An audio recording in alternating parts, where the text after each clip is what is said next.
Botol baru sempena menyambut bulan Syawal yang ketiba tak lama lagi. NKH ada masukkan beberapa botol baru khas untuk customer-customer yang disayangi sekalian.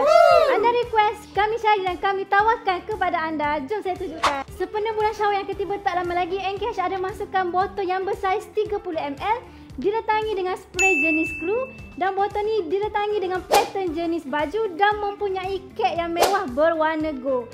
Dan juga botol ni didatangi dengan 6 pilihan warna yang berbeza. Kita ada warna hijau, merah, putih, hitam, blue black dan juga warna peach.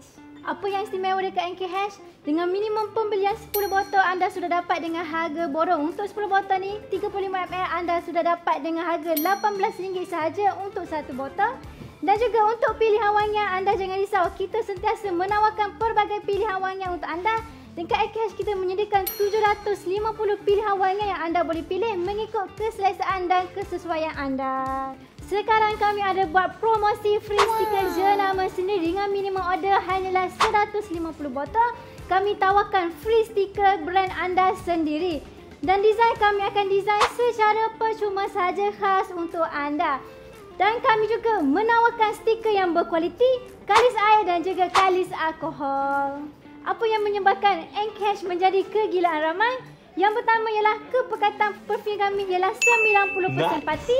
Dan yang kedua, kami punya ketahanan perfum dalam masa 8 hingga 12 jam. Jadi kalau anda berminat untuk dapatkan perfum dengan botol 35ml pattern baju ni, ataupun anda nak grab promosi free stiker jenama sendiri, anda boleh saja walk in ke NKH Perfume atau boleh klik link di bio saya atau mana-mana Teams yang ada dekat NKH. Kalau video ni lalu anda punya FYP, anda jangan lupa repost untuk bagi info kepada kenalan yang lain. Dan juga jangan lupa dengan tagline kami, ketahanan dan keharuman wangi anda, keutamaan kami. Ingat tagline kami, ingat NKH Perfume. Bye-bye.